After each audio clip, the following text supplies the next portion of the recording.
What do you say about that? Well, when I heard that Philip was carrying on or falling in love with someone, I thought it was himself, actually. but seriously, nothing wrong with it at all, as far as I'm concerned. And I think Kate nailed it. And continually said it, that one thing has nothing to do with another. Everybody's got boyfriends, girlfriends, or whatever. So, as far as Kate is concerned, nothing wrong at all. Spot on, and she's right. Philip, in his own admission, said, you know, that he may have taken his eye off the ball, whatever, but I don't see anything wrong with it. And who knows, you know, one day we might have our first Apprentice wedding. Yay!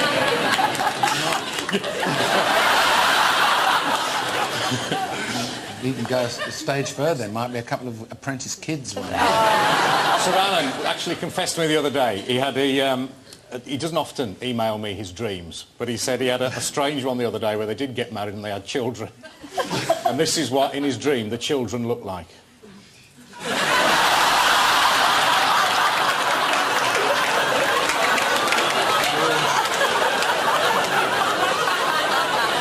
We wish you well, and we certainly hope it doesn't end like that.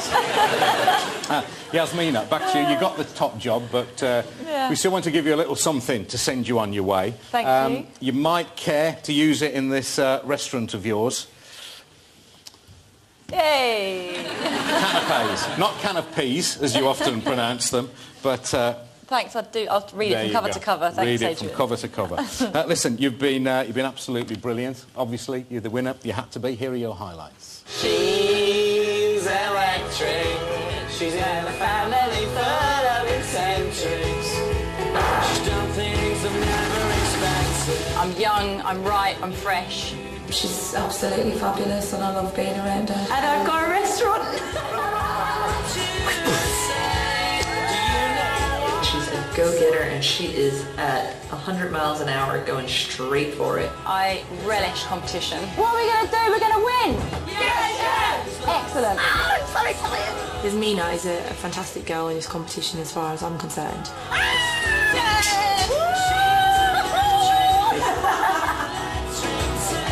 I love all people. I just want to thank you all from the bottom of my heart for being so amazing. Place baby. On my left boob. The most exciting thing I've ever done in my life, I think. Ladies and gentlemen, the winner of The Apprentice 2009, Yasmina Chiles.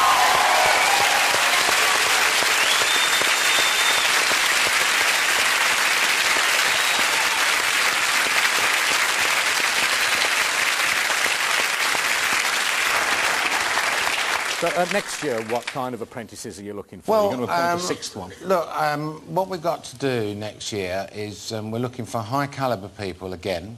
Class of 2009, repeat again, the best mob. But including in that, I've got to be conscious of the kind of so-called credit crunch and situation we're in now. And I'd be quite interesting to see people that perhaps have been made redundant for no reason of their own making. And there's lots of people, you know, out there that sometimes redundancy kind of triggers something in their mind to make them want to go and do something different. So there's that. So if you've been made redundant or your business has gone bust or whatever, do apply. And what about for the junior apprentice? First of all, 16, 17-year-olds, this will be a different kind of contest. It's going to be to try and choose someone that one can see has the potential, the acumen there. Obviously, they're not experienced in business at all. So it's kind of to try and suss out youngsters of that age. So you're looking for a young Alan Sugar? Yeah. A bit of spark and raw talent? Yeah, but we won't find one of them. Let's face it, you know, we won't find one of them. Since this series began, The Apprentice has been watched by an average of 8 million viewers every week. It's been featured in hundreds of articles, internet blogs, TV, radio programmes.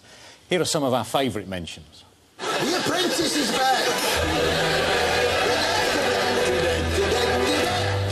Good evening and welcome to Your 5. I think I'm also going to bring back James. James, you're sponsored per word at the moment, so why shouldn't I fire you? I don't think you've seen enough of me to write me off yet. I know I've got 15 lots to learn, but I've got to... I think I made the mistake. 25. Margaret, would you...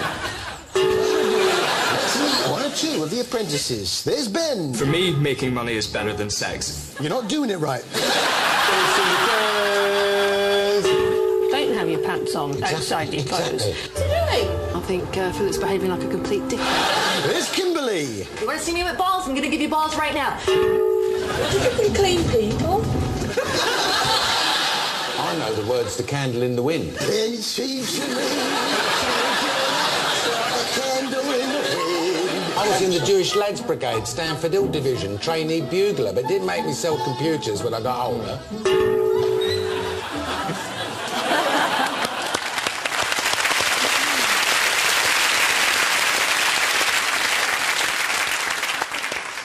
As ever, Sir Alan, you're giving us some magical moments, some scary, some funny. We'll start with the scary ones.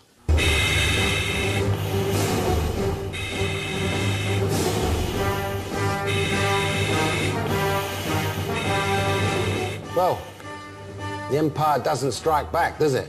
What on earth went wrong? What the hell's gone wrong? Don't you lot get it? This is total garbage, total piece of rubbish, absolute garbage. I feel like I've got a 12-bore shotgun in my hand. Yeah, you save it. I said I don't want to hear from you anymore. Will you stop talking to me as if you're his therapist? I don't want to hear anymore. Looks like it's been produced by a bunch of loonies. The whole thing sucks. Funny if it was in the middle of a Harry Enfield show. Not funny. Stupid. Trust me, love, you're not something special. I'd like you to go away. Next time you come back in this boardroom, I might wipe the smile off your faces. Off you go.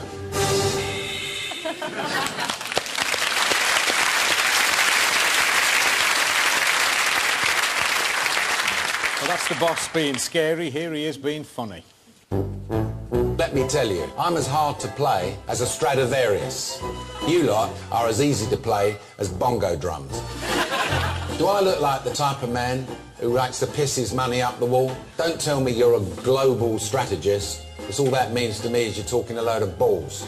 Can I get you a cushion? Because if you keep sitting on the fence like that, you're going to end up with a sore ass. When you wake up in the morning, you can taste success in your spit. Would you have a curry last night, then? Am I making soap? This sounds like a bleeding soap opera. I didn't want you to read out half the Magna Carta to me. This is Margate, not Watergate. What's that mean? He wasn't exactly Winston Churchill. More like Churchill the nodding dog, yeah?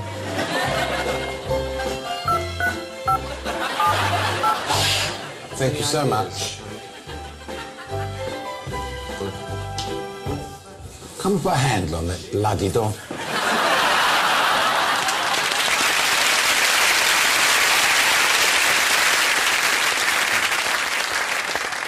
Thanks for that, Adrian. You mentioned Nick and Margaret earlier on. I'd like to thank them, of course, for the effort that they've put in this series. And you've mentioned Margaret not doing it anymore. The real thing is that we started out 5 years ago, and I said to her one day in a board meeting, I'm going to do this television programme. Look, I think you're ideal for it. And she said, well, I've got my studies to do, and could you put it off for a year? Yeah, well, all right then, I'll do it for you. And I did that for about the last 4 years. And now she says, no, that's enough now. I'm going to get on and do it. I can't pronounce what she's doing, but good luck to her. And I'm sure she will excel as she's done in everything else. And then again, then there's you, Adrian. Fantastic, you're fired throughout the course of this series. Really great. The humour is, you know, adds a nice touch to it, covers up for me being a miserable sod all the time. You know, really like to thank you for everything you've put into the show, yeah? A pleasure. Thank you very much. Ladies and gentlemen, Sir Alan Sugar.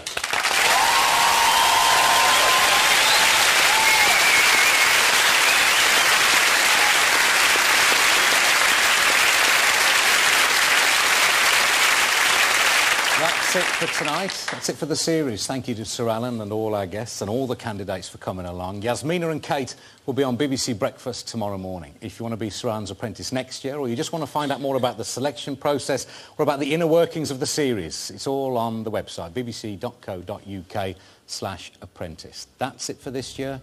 Next spring seems an awful long time to wait for the next series. From all of us here, good night.